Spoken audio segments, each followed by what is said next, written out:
Hizbut Tahrir itu, Gus, bikinannya Inggris. Sekarang kantor pusatnya di London. Pertama yang mimpin dulu namanya Taqiyuddin An-Nabhani, namanya Hizbut Tahrir Palestina, gerakan memerdekakan Palestina. Pendirinya wafat, diganti oleh Dr. Abdul Qadim.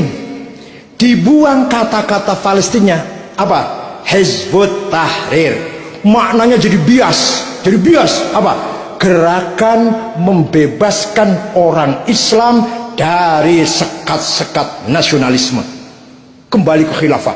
Tadinya awal mula dirikan untuk membebaskan Palestina, untuk membebaskan Palestina. Sekarang malah menjadi luas, membebaskan umat Islam dari sekat-sekat nation, sekat-sekat kebangsaan. Mari kita kembali pada khilafah. Sekarang kita tanya, kriterianya orang yang bisa jadi khalifah seperti apa? Syarat rukunnya lah. Kalau sudah ada, cara milihnya gimana? Cara menentukan, itu loh khalifah, ini cara khalifah. Gimana cara milihnya? Kalau milihnya pakai coblosan, berarti bukan sistem Islam. Ini barat coblosan nih. Coblosan itu, ya kayak pemilu. Itu sistem barat itu, bukan dari Islam, dari barat itu. Paham betul? Nah, kalau ada dari Jember misalkan khalifah memenuhi syarat, sudah orang sepakat itu, yang lantik siapa? Yang sahkan itu siapa? Ini sah ini. Siapa yang sahkan itu? Oleh karena itu, khilafah adalah utopia. Apa? Mimpi romantisme, mimpi romantisme dulu ketika zaman khalifah adil, makmur, sejahtera. Dikira ISIS itu Bakal al-Baghdadi itu waduh memberikan keadilan, kesejahteraan, gajinya 20 juta pada berangkat ke sana. Ya Allah, yang perempuan dijadikan budak seks. Kemarin tahu nggak di YouTube banyak itu pengakuan perempuan Indonesia yang berangkat ke Syria dijadikan budak seks, yang pembunuhan yang luar biasa kejamnya sama Islam. Apa benar itu? Apa begitu mendirikan khilafah? Membunuh orang seenaknya. Saya banyak di sini gambar di YouTube, banyak ini perempuan ditembak, orang yang laki-laki maru ke sana, beruntung dari belakang, gede cilik lanang wadon tua nom dari Syiah Yazidiyah, walaupun Syiah ya, tapi manusia masa dibunuh kayak gitu. Beruntung dari buang ke sungai. Tentara Jordan ketangkep, cara membunuhnya disetrum, cara membunuhnya itu. Sekaligus disembelih bukan banyak ini. Orang Inggris, orang Jepang, orang Korea disembelih pakai pisau kayak beli ayam. Walaupun dia non Muslim, apa begitu? Islam itu apa begitu? Islam itu?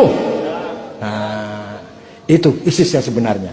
Dan sekarang jadi gini ceritanya. ISIS itu yang bentuk namanya Mus'ab Zarqawi, anak Jordan tapi tinggalnya di Tel Aviv. Jadi ISIS itu 100% made in Israel. Terus mati sudah kebunuh.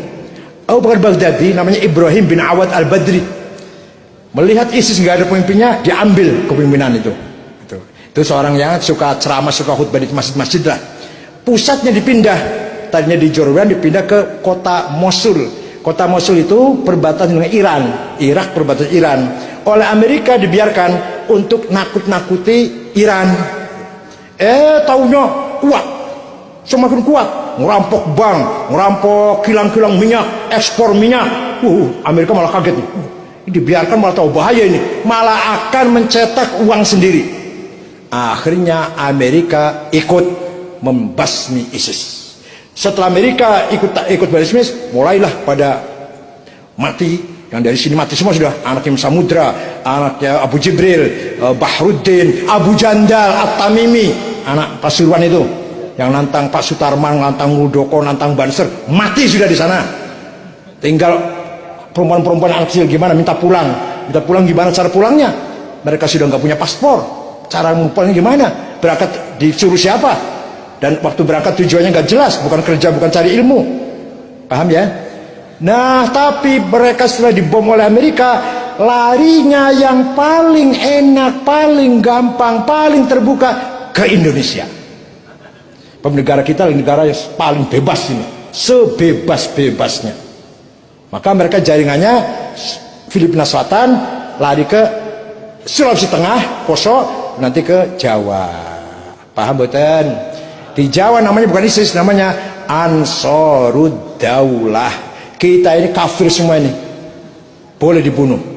Yang semuanya itu namanya Ansarut Tauhid, non muslim hal darahnya. Gereja boleh dibom, langsung tauhid. Kalau Ansarud Daulah, kita pun boleh, lagi sholat pun kafir bunuh. Ya seperti di Mesir tadi, lagi sholat cuma dibom, ayo nggak apa-apa, kafir itu. Nah, kalau yang Ansarut Tauhid Abu Bakar non muslim boleh dibunuh. Gereja bom, itu Ansarut Tauhid. Ada lagi Salafi dari Yaman, Syekh Muqbil Ad-Damaj, muridnya namanya antara lain Ja'far Talib yang sudah meninggal kemarin, dan banyak lagi, ada Farid Uqbah, ada Yusuf Isa, ada Khalid Bawazir, itu semua Salafi. Ada lagi Wahabi. Kalau Wahabi halus, pakainya bangun masjid, beasiswa, bangun madrasah, tapi nanti ajarannya Wahabi, tapi caranya halus. Beasiswa ke Saudi sekolah, atau sekolah di sini tapi dikasih beasiswa, bangun masjid, sudah ada 800 masjid made in Wahabi. Sudah ada yayasan di Jember ke wonten ya, ada Jember ya. Cari sendiri saya. Saya tahu alamatnya, tahu ketuanya siapa, tapi cari sendiri. Di Jember ada. Di Surabaya Yayasan Ali bin Abi Thalib Ampel. Jalan ke Perumahan Galaksi, Jalan Ada Irma Sution Al-Fitrah. Cirebon As-Sunnah, Jalan Kali Tanjung Geraksan, Kecamatan Geraksan. Mataram Umar bin Khattab. Lampung Ulil Albab. Jakarta As-Soffah dan Jalan Agung, ketuanya Maman Abdurrahman. Kebun Nanas, ketuanya siapa itu? Yasid Jawas. Di Jember ada, saya tahu alamatnya, tahu namanya, tapi nggak usah sebut namanya. Ini Jember ini. Cari sendiri. Namanya Imam Syafi'i mana? Di Jember itu Pondok Imam Syafi'i. Pondoknya ya, tapi nama pendirinya bukan itu. Namanya bukan. Ya banyak. Saya ada catatan pesantren yang Wahabi. Tapi Wahabi itu halus nggak ngebom. Wahabi itu nggak ngebom. Yang Salafi agak keras, Ja'far Thalib agak keras. Nah yang ngebom itu ya teroris. Itu ya tadi itu Ansarud Daulah, Ansarut Tauhid itu ngebom. Kalau Wahabi nggak ngebom. Hanya jangan tahlil musyrik, jangan maulid Nabi bid'ah gitu. Caranya halus, nggak terus ngebom lagi maulid Nabi dibom ya enggak. Itu Wahabi. Mudah-mudahan semuanya itu enggak betah di Indonesia lah. Wal murjifuna fil madinati lanughriyannaka bihim thumma la yujawirunaka fiha illa qalila. Muhammad, orang-orang yang bikin gaduh, bikin ribut di Madinah, usir Muhammad. Paham tidak? Itu Quran itu. Wal murjifuna fil madinati lanughriyannaka bihim thumma la yujawirunaka fiha. Jangan kamu biarkan hidup bersama kamu di Madinah, usir Muhammad. Ya kalau kita usir organisasinya, usir madhabnya, orangnya monggo masuk NU, kan gitu. Setuju? Terima kasih. Masya Allah. Terima kasih kami sampaikan. Itulah tadi jawaban dari pertanyaan-pertanyaan. Saya rasa sudah sangat jelas sekali pemaparan dari Profesor Dr. Kiai Haji Said Akil